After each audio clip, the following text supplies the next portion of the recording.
क्या नाम है आपका? मेरा नाम आदित्य शुक्ला है। आदित्य जी, मतदान होना है, क्या सोच के आप कैंडिडेट चुनेंगे अपना? देखिए, हम पूर्ण रूप से ये देखेंगे कि कौन सी सरकार युवाओं को रोजगार देने की बात कर रही है, कि कौन सी सरकार, कौन से पार्टी ने अपने संकल्प पत्र में कहा है कि युवाओं को रोजगार देंगे, युवाओं की भर्ती होगी। तो हम यही पूर्ण रूप से संकल्प पत्र उठा करके देखेंगे और उस आधार पर चुनेंगे। और जब हम संकल्प पत्र उठाते हैं तो भारतीय जनता पार्टी का संकल्प पत्र उठाने के बाद हमको पता चलता है कि वो कहीं रोजगार की बात नहीं करती है। कारण सिर्फ और सिर्फ एक है कि जब 2014 में नरेंद्र मोदी प्रधानमंत्री बने थे तो उन्होंने वादा किया था 2 करोड़ रोजगार देंगे, और जनता वो 2 करोड़ रोजगार आज तक मांग रही है। मतलब युवा अगर कहीं भी उनको मौका मिलता है तो वो अपना 2 करोड़ रोजगार मांग लेते हैं। तो इस बार नरेंद्र मोदी ने सीधे कर दिया है कि न मैं रोजगार की बात करूंगा, न सरकार बनने पे मुझसे लोग पूछेंगे। इस बार के चुनाव में जाति धर्म कितना प्रभावी है? देखिए, जाति धर्म ये भारत की राजनीति है, इसमें हमेशा प्रभावी रहा है। हम सभी चाहते हैं कि जाति धर्म से उभर करके अलग बात हो, लेकिन कहीं न कहीं उसी पर आके बात टिक जाती है। जब आप 80 बनाम 20 की बात करने लगते हैं तो फिर बात वहीं हो जाती है। आप कहते हैं कि कांग्रेस की सरकार आएगी तो वो मुस्लिमों को सब कुछ दे देंगे, तो आप तो खुद ही स्वयं लाते हैं। और फिर प्रधानमंत्री कहते हैं कि अगर मैं व्यक्तिगत जीवन में हिंदू मुस्लिम करूं तो मुझे रहने के मैं योग्य नहीं हूं, और अगले ही दिन उनका भाषण आ जाता है। प्रधानमंत्री पे लगातार मीम बनते हैं।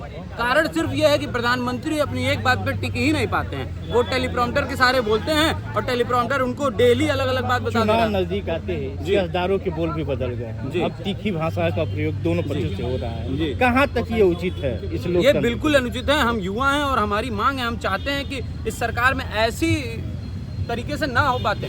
आप देखेंगे जब से ये सरकार बनी है लगातार लोगों को बांटने का काम किया है। लोगों को जाति के नाम पे, धर्म के नाम पे बांट रहे हैं। सिर्फ आप ऐसे बयान देते हैं जिससे धर्म में जो 2 आपस में लोग सौहार्दपूर्ण रहने वाले हैं वो भी अब अलग हो जाते हैं, बिखराव दिखता है उसमें। तो ये पूर्ण रूप से ये सरकार ऐसा कर रही है कि आम युवा, दलित, किसान, नौजवान, बेरोजगार परेशान है इस सरकार में। अब देना चाहेंगे, जिसे कुछ उज्ज्वला योजना पे बात की इन्होंने। 2013 में गैस का क्या दाम था पता होना चाहिए। 2013 में गैस का दाम 750 से लेके 850 रुपये तक था, और आज भी वही रेट है। सोचिए 10 साल में भी कोई बदलाव नहीं हुआ। अब बताइए महंगाई कहाँ से बढ़ी है? अब बताइए महंगाई कहाँ से बढ़ी है? आपको पता होना चाहिए। और मैं बताना चाहूँगा 2013 में पेट्रोल का दाम पूछ रहे हैं आप। 2013 में पेट्रोल का दाम 70 से लेके 85 रुपए तक के बीच। मतलब इस चुनाव में महंगाई मुद्दा है या नहीं? देखिए, सुनिए, अभी हमें ये नहीं बोलना चाहिए कि हमारा देश कोविड काल से गुजरा है। सोचिए, हमारा देश एक महामारी से गुजरा है, तो हर देश में कहीं ना कहीं ये इकोनॉमिकल व्यवस्था चरमराई है। परंतु भारत भी तब भी बहुत बेहतर स्थिति पे अन्य देशों के मुकाबले देखा जाए तो भारत की अर्थव्यवस्था बहुत ही अच्छी स्थिति पे है। आज भारत की जीडीपी दिन पे दिन ग्रो करते जा रही है। बताइए कितने नंबर पे है? आप ये जानिए कि 2013 में जो आपकी सरकार छोड़ के गई थी, और आज उससे कई गुना बेहतर बात था। ट्रिलियन के नीचे बातें नहीं कभी किए हैं, ये लोग क्या जानेंगे किस स्तर पे। और ये आप मानिए 2040 तक, 2045 तक बन जाएगा ये भारत नंबर 1 पे आएगी। विश्वगुरु बना रहे थे आप, नंबर 1 पे आएगी, ढकेल दिए, नंबर 1 पे आएगी। ये बात को मानना चाहिए। अच्छा, आप यूनिवर्सिटी के छात्र हैं। जी। लोकसभा चुनाव में वोट देते वक्त इन बिंदुओं को प्राथमिकता में रखेंगे? सबसे पहला प्राथमिकता रहेगा रोजगार। जो रोजगार की बात करेगा, रोजगार की मतलब जो वास्तव धरातल लेवल पे जो रोजगार की बात करेगा, जुमला वाला नहीं कि 2 करोड़ हर साल वाला। इस हिसाब से तो 20 करोड़ रोजगार मिल गया होता। ठीक है, अभी हमारे छोटे भाई को, इधर आओ भाई, इनको थोड़ा जानकारी का अभाव है। बोल रहे थे कि 2014 में पेट्रोल 70 रुपया था और आज अगर 96 रुपया हो गया तो कौन सा बहुत ज़्यादा है। तो भाई को बोलूँगा आज गूगल पे जाना, सर्च मारना कि 2014 में कच्चा तेल का दाम क्या था और आज क्या दाम। तब यानी कि आप अपने सरकार पे आरोप लगा रहे थे कि वो जबरदस्ती जबरन टैक्स वसूलती थी, तब कच्चा तेल सस्ता था और महंगा करके बेच देती। इसका मतलब नहीं, देखिए आप अपने सरकार पे आरोप लगा रहे हैं। अब देखिए आप जो बात कर रहे हैं उसी पे आरोप लगा रहे हैं, कोई समझा नहीं सकता। उसी पे आरोप लगा रहे हैं। बात समझ नहीं पा रहे हैं। स्पष्ट हो रहा है, कच्चा तेल तो ज़्यादा महंगा था। उस समय की भी सरकार देश के जनता को छलने की काम कर रही थी। देश की जनता जनता को छलने का छोड़ के नहीं सुनिए, नहीं देश की जनता को छलने का काम अब नहीं होगा। आप पिछले 60 सालों से देश की गरीबी मिटा रहे हैं। आज जो भाजपा वाले पिछले 60 सालों से आप गरीबी मिटा रहे हैं। पिछले 60 सालों से आप गरीबी मिटा रहे हैं। पिछले 60 सालों से आप गरीबी मिटा रहे हैं। पिछले 60 सालों से आप गरीबी मिटा रहे हैं। और आप पिछले 60 सालों से आपका एक ही मुद्दा है। आप पिछले 60 सालों से एक ही मुद्दा क्यों है? एक ही मुद्दा क्यों है? पिछले 60 सालों से आपका गरीबी हटाओ मुद्दा क्यों है? आपका एक ही मुद्दा ही है। आपका एक ही मुद्दा है। आपका एक ही मुद्दा है। आप जीतते रहते हैं, लेकिन भी पार्टी से चंदा लिए। आप भी पार्टी से चंदा लेने वाले लोग आपकी पार्टी की पार्टी है। क्या आपका 65 सालों से एक ही मुद्दा है गरीबी। आप दोनों लोग ये बताइए कि चुनाव नजदीक आ गया है। हाँ जी, आज इस समय रोजगार, महंगाई, पेपर लीक, यह मुद्दा युवाओं में रहेगा या जाति धर्म के नाम पे? नहीं, जात धर्म तो अब हवाई हो गया है। अब जनता समझ गई है। अब जनता समझ गई है जो रोजगार जनता और महंगाई पे वोट कर रही है, इसी पे वोट देने जा रही जनता है। एक अच्छे राष्ट्र इस पर युवा अच्छे मुखिया कर रही है। बिन बाराती के दूल्हा को नहीं बैठाने वोट कर रही है। बिन बाराती के मोदी तो शादी करके मेहरुआ छोड़ दिए। अब देखिए आप क्या करेंगे? आप देश के प्रधानमंत्री का बारे में ऐसा बोल रहे हैं तो आप क्या सोच रहे हैं? आपके देश के प्रधानमंत्री ऐसा शब्द अच्छा, बोलता है। आपका देश नहीं है, यानी कि इनका देश नहीं है। ये कह रहे हैं आपका देश, यानी कि इनका देश नहीं है। आप कह रहे हैं कि आपका देश, आप हमारा देश कहेंगे ना? आप कह रहे हैं आप देखिए, हमारे लिए तो पहली प्राथमिकता हमारा राष्ट्र है। जी जी, हम पहले तो अपना वोट करेंगे राष्ट्र के लिए, जो राष्ट्र को सुचारू रूप से एक अच्छे दिशा की तरफ ले जाए, जो सरकार हमारे राष्ट्र को अंतर्राष्ट्रीय मामलों में आगे रखे, जो सरकार हमारे देश में बहुत सारे मतलब अनगिनत विकास कार्य चलाए, हम उसी सरकार के लिए वोट करेंगे। रोजगार कितना प्रभावी रहेगा, जाति धर्म कितना प्रभावी रहेगा? जाति धर्म तो देखिए अब खत्म होने की कगार पे है। अब इस देश की जनता जाति धर्म से परे उठ के एक राष्ट्रवाद को वोट कर रही है, और कहीं ना कहीं इस देश की जनता अपने सीने के अंदर एक राष्ट्रवाद का अलग जगह के ही वोट कर रही है। तो जाति धर्म जो अन्य पार्टियों का जो चोचला है कि ये जात वो जात के नाम पे बांट देना, तो अब उन लोग को ये ख्याली पुलाव पकाना बंद कर देना चाहिए। अब इस देश की जनता जातवाद से दूर हटके और एक राष्ट्र को वोट कर रही है, जो राष्ट्र को आगे ले जा रहा है उसके लिए वोट कर रही है। इस चुनाव में रोजगार कितना प्रभावी है? इस चुनाव में रोजगार हर युवा के लिए बहुत प्रभावी है, और कहीं ना कहीं विगत जो तत्कालीन सरकार है उसने काफ़ी मौके भी दिए युवाओं को, काफ़ी सारे कई रास्ते खोले युवाओं के रोजगार के लिए,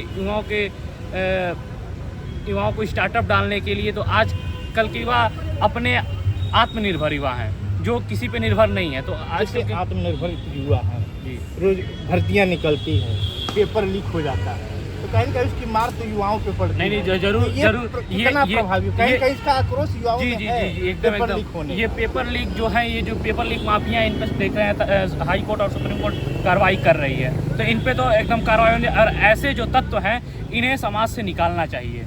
ये जो तत्व ये काम करते हैं, कहीं ना कहीं एक एसएससी जैसे संस्था को बदनाम कराने का कार्य करते हैं, उत्तर प्रदेश की जो परीक्षा संस्था उसको बदनाम कराने का, तो ऐसे तत्वों के खिलाफ तो कार्रवाई होनी ही चाहिए, निश्चित कार्रवाई होनी चाहिए। चुनाव में आप अपना कैंडिडेट किस आधार पे चुनेंगे, क्या प्राथमिकता रखेंगे? चुनाव में हम अपना कैंडिडेट इस प्राथमिकता पे चुनेंगे कि वो हमारे क्षेत्र का किस प्रकार से विकास कर रहा है, वो हमारे क्षेत्र के लोगों को किस प्रकार से समझ रहा है, ना कि हम बाहरी को चुनेंगे। हम संत कबीर नगर से आते हैं, जो कि हमारे सांसद इस समय प्रवीण निषाद जी हैं। वो रहने वाले तो गोरखपुर के हैं, लेकिन 5 साल थे सांसद में, लेकिन वो कहीं एक दिन संसद क्षेत्र में अपने दिखे नहीं। अभी चुनाव नज़दीक आ गया है, वो डेली सब जा रहे हैं, यहाँ जा रहे हैं, वहाँ जा रहे हैं, मैं आपका बेटा हूँ, निषाद का बेटा हूँ, ये करके वो वोट मांगना चाह रहे हैं। लेकिन मैं तो ये जान गया हूँ कि इस चुनाव में जाति धर्म और भाई बहन की कितना प्रभावी रहेगा। मैं पर्टिकुलर अपने संसद क्षेत्र का बता रहा हूँ। दोनों प्रत्याशी निषाद वर्ग के हैं, जो कि अगर जाति के नाम पे देखा जाए तो इस समय कोई उनका सपोर्ट नहीं कर रहा है। आप युवा हैं, वोट डालते समय किन चीज़ों का ध्यान रख के वोट देंगे? मैं युवा श्रेणी से आता हूँ। मैं वोट डालने वक्त ये जरूर देखूंगा कि आने वाली सरकार हमको क्या लाभ दे रही है, हमको रोजगार दे रही है नहीं दे रही है, वो अपने पत्र में आप क्या क्या बोली है, क्या करेगी क्या नहीं करेगी। तो इस वजह से हम पूर्ण तरह से मैं यही देखूंगा कि वो क्या बोली है, क्या लोग अब देखिए, इस जात, बार धर्म और सबसे के नाम पे सबसे अच्छी बात यही है कि आप सिर्फ युवाओं से अगर बात करेंगे, वो किसी भी धर्म के हों, युवा आज रोजगार के मुद्दे से भटक ही नहीं रहा है। वो सिर्फ और सिर्फ बेरोजगारी के मुद्दे पर रुका हुआ है और वो इस सरकार के खिलाफ वोट कर रहा है। कारण सिर्फ यही है कि उसको रोजगार के नाम पे छला गया। जो युवा अपना पहला मत दिया जाकर के इस सरकार को कि हमको रोजगार मिलेगा 2 करोड़, नोटबंदी जीएसटी से आप 2 करोड़ रोजगार छीन लेते हैं, लेकिन आप रोजगार नहीं देते हैं। रोजगारी के खिलाफ है और इस सरकार को बदलने जा रहा है। आज हम बाबू से जाके, आप यूनिवर्सिटी के छात्र हैं, वोट डालते समय किन बिंदुओं पे अपना प्राथमिकता रखेंगे, किसके आधार पे आप वोट देंगे? देखिए, सबसे पहले वोट डालते समय मैं मूलभूत समस्याओं पे आऊँगा, जैसा कि आप बिजली, पानी, शौचालय और मकान की, जिस पे भारतीय जनता पार्टी आज पूरी तरह से संतुष्ट करने वाली सरकार रही है।